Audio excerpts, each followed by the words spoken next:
लोकसभा चुनाव से पहले दल बदल की राजनीति शुरू हो चुकी है। हालांकि कांग्रेस के कई दिग्गज बीजेपी का दामन थामते हैं तो बीजेपी के दिग्गज कांग्रेस का दामन थामते हैं। हालांकि संख्या बल का अगर आंकलन करें तो संख्या बल कांग्रेस से ज़्यादा नेता कहें, पूर्व नेता कहें या फिर पूर्व विधायक कहें, उनकी ओर से बीजेपी का दामन थामा जाता है। चाहे लालचंद कटारिया हो, महेंद्रजीत सिंह मालवीय हो, राजेंद्र यादव हो, रीछपाल मिर्धा हो, कई बड़े चेहरे ऐसे थे जिनकी ओर से बीजेपी का दामन थाम लिया गया और कांग्रेस पर आरोप लगाए गए। अब चर्चा शुरू हो चुकी है महेश जोशी को लेकर भी। सोशल मीडिया पर चर्चाओं का दौर शुरू हो चुका है कि महेश जोशी भी अब बीजेपी का दामन थाम सकते हैं। हालांकि विधानसभा चुनाव में महेश जोशी का टिकट काट लिया गया। उम्मीद जताई जा रही थी कि महेश जोशी को लोकसभा चुनाव में कांग्रेस मैदान में उतारेगी, लेकिन इस बार भी महेश जोशी का टिकट काट लिया गया और जांच एजेंसियों की ओर से लगातार जल जीवन मिशन को लेकर महेश जोशी को समन पर समन भेजे जा रहे हैं। हालांकि महेश जोशी की ओर से समय मांगा जा रहा है। आपको बता दें, जल जीवन मिशन में घोटाले को लेकर जांच एजेंसी की ओर से महेश जोशी को समन भेजा गया। इससे पूर्व उनके बेटे पर भी दुष्कर्म के आरोप लगे।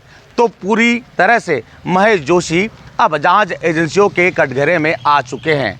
ऐसे में चर्चाओं का दौर शुरू होना लाजमी है कि महेश जोशी जल्द ही बीजेपी का दामन थाम सकते हैं। हालांकि बीजेपी का दामन थामने को लेकर महेश जोशी की ओर से किसी तरह की प्रतिक्रिया नहीं दी गई है, लेकिन जिस तरह के हालात महेश जोशी के सामने खड़े हुए हैं, इसको लेकर सोशल मीडिया पर तो चर्चा चल ही रही है। पार्टी कार्यालयों में यूँ कहें कि कांग्रेस के ही कार्यकर्ता चर्चा करने में लगे हैं कि महेश जोशी जल्द ही बीजेपी का दामन थाम सकते हैं, क्योंकि महेश जोशी जांच एजेंसियों से चारों तरफ से घिर चुके हैं।